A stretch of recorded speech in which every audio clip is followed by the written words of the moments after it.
CID judge గారు ఎంతసేపు మనం అందరం చూడలేదు, ఎన్ని పరిశీలించలేదా కాగితాలు? ఢిల్లీ నుంచి పెద్ద పెద్ద లాయర్లను పట్టుకొచ్చాడు. అవన్నీ కూడా పక్కగా దొంగలాగా ఆధారాలతో దొరికిపోయాడు. ఒకటే, చంద్రబాబు నాయుడు తెలియగలడు. ఇదివరకు 10% 15% కక్కుర్తిపడి కమిషన్లు తీసుకుని బతికేవాడు. కొడుకు వచ్చినాక కుటుంబ సభ్యులు ఎంటర్ అయినాక ఈ కమిషన్లు ఇప్పుడు 1000 కోట్ల రూపాయలు రిలీజ్ చేస్తే 100 కోట్లు కూడా రావు. ఇవన్నీ ఎందుకు? డైరెక్ట్గా మొత్తం ఎత్తేస్తే పోద్ది కదా. 374 కోట్ల రూపాయలు రిలీజ్ చేయంతో 40 కోట్లు జీఎస్టీ కడిచి మిగిలింది మొత్తం ఎత్తేసారు. ఆయన కుటుంబ సభ్యులు చేసినటువంటి స్కామ్కి చంద్రబాబు నాయుడు బలైపోయి ఆయన జైల్లో ఉన్నాడు. ఎందుకంటే సంతకాలు పెట్టి ఆర్డర్లు ఇచ్చినటువంటి వ్యక్తి, ముఖ్యమంత్రి హోదాలో ఉన్న వ్యక్తి చంద్రబాబు నాయుడు. ఏ బాబా, ఆయన కుటుంబ సభ్యులు ఏంటి? ఎవరైనా నువ్వు నన్ను అడిగితే ఇప్పుడు ఆయన చంద్రబాబు నాయుడు దగ్గర కొత్తగా పుట్టాడా? ఏ టీవీ మంది కుటుంబ సభ్యులు అంటే ఎవడు? చంద్రబాబు నాయుడు గారికి ఒక 60 మంది 70 మంది కుటుంబ సభ్యులు ఉన్నారా? ఒంటిగా సొంటి కొమ్మలకు ఒక కొడుకు, ఒక భార్య, ఒక కోళ్ళు, అంతే కదా. ఇప్పుడు ములాఖత్తు గాళ్ళు వెళ్తున్నారు కదా, నన్ను ఎవడన్నా రానిస్తున్నారా? కాబట్టి ఇవన్నీ పక్కాగా ఆధారాలతో దొరికిపోయినటువంటి దొంగ. మేము మొదటి నుంచి చెబుతున్నాం, ఇన్నర్ రింగ్ రోడ్లో స్కామ్ ఉంది, రాజధానిలో స్కామ్ ఉంది, ప్రతి దాంట్లోనూ స్కామ్ ఉందని చెప్పి. అయితే చంద్రబాబు నాయుడు మేకపోతు గాంభీర్యం ఏం లేదు. అతనికి ఉన్నటువంటి కాన్ఫిడెన్స్ ఏంటంటే, నేను ప్రతిపక్ష నాయకుడిని, 74 సంవత్సరాల వయసు, నేను ఎన్ని తప్పులు చేసినా, ఎన్ని దొంగతనాలు చేసినా, ఎన్ని దోపిడీలు చేసినా నా జోలికి రారు.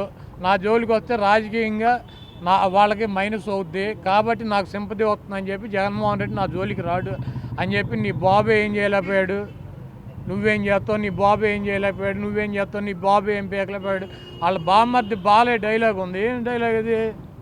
ఫ్లూట్ జింక ముందు ఊదరా బాబు, సింహం ముందు ఊదొద్దని చెబుతాడు. అది వినాలి కదా, వెళ్ళి ఊదాడు. ప్రజాస్వామ్యంలో రేపు రాజకీయాల కోసం, రేపు రాజకీయాల్లో మనం అధికారంలోకి రావటానికి ఆలోచించేటువంటి వ్యక్తి చంద్రబాబు నాయుడు. జగన్మోహన్ రెడ్డి గారు దొంగ, 420 అయితే పక్కగా కేసులో పెట్టి అరెస్ట్ చేసేవాడు. అదే చేశాడు. దీంట్లో వ్యక్తిగతంగా మాకేమీ చంద్రబాబు నాయుడు ద్వేషం లేదు. చంద్రబాబు నాయుడు గారి మీద ఏదో ఆయన పార్టీని తీసుకొచ్చి జగన్మోహన్ రెడ్డి గారి మీద పోటీ చేసి చంద్రబాబు నాయుడు ఆ పార్టీని గెలిపిస్తాడు అన్నటువంటి నమ్మకం వాళ్ళకే లేదు, మాకు లేదు. ఆయనకి మాకేం వ్యక్తిగత ద్వేషం లేదు. ఈ రాష్ట్రంలో మేము అధికారంలో ఉన్నంతకాలం, మా రాజకీయ పార్టీ మేము బతుకున్నంతకాలం చంద్రబాబు నాయుడు లాంటి వ్యక్తి రాజకీయాల్లో ఉండాలి. ఆయన ఉంటే మాకు బ్రహ్మాండంగా ఉంటుంది. మాకు ఎటువంటి వ్యక్తిగత కక్ష లేదు. బెయిల్ వస్తుందా రాదా, బెయిల్ వస్తుందా రాదా, జైలుకి వెళ్ళినాడికి బెయిల్ రాదా? ఆయన పిఆర్ పచ్చళ్ళ కంపెనీలో ముక్కలు కొడతాకి వెళ్ళాడా?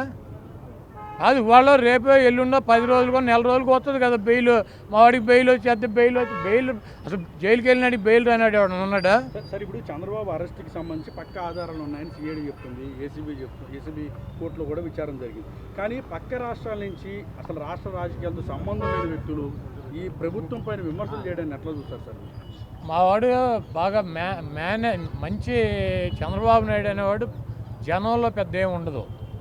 ఎన్టీ రామారావు పార్టీ పెడతాడు, నక్కలాగా దాంట్లో కూర్చుంటాడు, గుంట నక్కలాగా అవసరం వచ్చినప్పుడు ఒక దెబ్బ దెబ్బతాడు.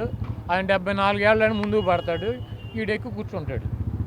లేదంటే ఆ పవన్ కళ్యాణ్, మోడీయో, వాజ్పేయి ఎవడెవడ కాళ్ళలో గడ్డమో పట్టుకుంటాడు, వాళ్ళతో పాటు వీడు కూడా ఎక్కుతాడు, కూర్చుంటాడు. తర్వాత నా వల్ల నేను ఎక్కాను అనుకుంటాడు.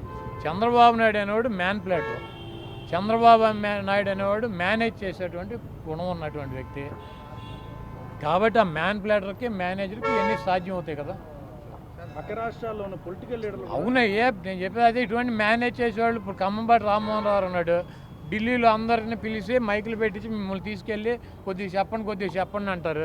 ఓరిడి అమ్మ ఈడు MC100 అని చెప్పి ఒక తిట్టర్లే కదా. సరే, పక్కన సీసీకో పిఓకి ఎవరికి పెడతారా బాబు, వాడు ఏడుతున్నాడు, మొన్నటిదాకా మనతో కలిసి ఉన్నాడు కదా అని. చంద్రబాబు నాయుడు గారు మేధావి, చంద్రబాబు నాయుడు గారు అభివృద్ధి ప్రదాత, చంద్రబాబు నాయుడు గారే ఈ కృష్ణా నదిని తవ్వాడు, గోదావరి నదిని తవ్వాడు, పెన్నా నదిని తవ్వాడు, ఈ బంగాళాఖాతం, అరేబియా సముద్రాన్ని కూడా భారతదేశానికి తీసుకొచ్చినటువంటి వ్యక్తి ఈయన అని చెప్పి ట్విట్టర్లో పెడతాడు. ఆడిది పోయేది ఏముందో, పక్క రాష్ట్రం ఆడిది పోతే మనమే కదా. ఇక్కడ రిమాండ్కి వెళ్ళినప్పటి నుంచి కూడా టీడీపీ రోజుగా యాక్టివిటీ చేస్తుంది, కాళ్ళతో ర్యాలీ కావచ్చు, ఇప్పుడు బాబుతో నేను ప్రోగ్రామ్. ఇప్పుడు తెలుగుదేశం పార్టీ అనేది దాన్ని ఒక కుల పార్టీగా మార్చారు. తెలుగుదేశం పార్టీలో ఎన్టీ రామారావు పార్టీ పెట్టినప్పుడు ఆ రోజు ఏం చెప్పాడు? బడుగు వర్గాలు, బలహీన వర్గాల కోసం ఈ పార్టీ పెడుతున్నామని చెప్పాడు. రాజకీయాల్లో పదవులు ఇచ్చినటువంటి వ్యక్తి కూడా ఈ బడుగు బలహీన వర్గాలకి ప్రాధాన్యత ఇచ్చినటువంటి వ్యక్తి ఎన్టీ రామారావు. తెలుగుదేశం పార్టీ చంద్రబాబు నాయుడు సారథ్యంలోకి వచ్చినాక ఒక 30-35 మందికి రాజ్యసభ సభ్యులు ఇచ్చాడు. ఒక 3-4 కన్నా బీసీలకు రాజ్యసభలు ఇచ్చాడా? ఒక 3-4 కన్నా ఎస్సీలకు రాజ్యసభలు ఇచ్చాడా? ఈరోజు ఎక్కడ అమెరికాలో క్యాండిల్ ర్యాలీ చేసేది ఎవరు? ఇక్కడ ఉన్న బలహీన వర్గాలు, బడుగు వర్గాల? లేదా లండన్లో క్యాండిల్ ర్యాలీ చేశారు. లండన్లో క్యాండిల్ ర్యాలీ కూడా ఇక్కడ ఉన్న బడుగు బలహీన వర్గాలు, పేద వర్గాలు, ఈ రాష్ట్రంలో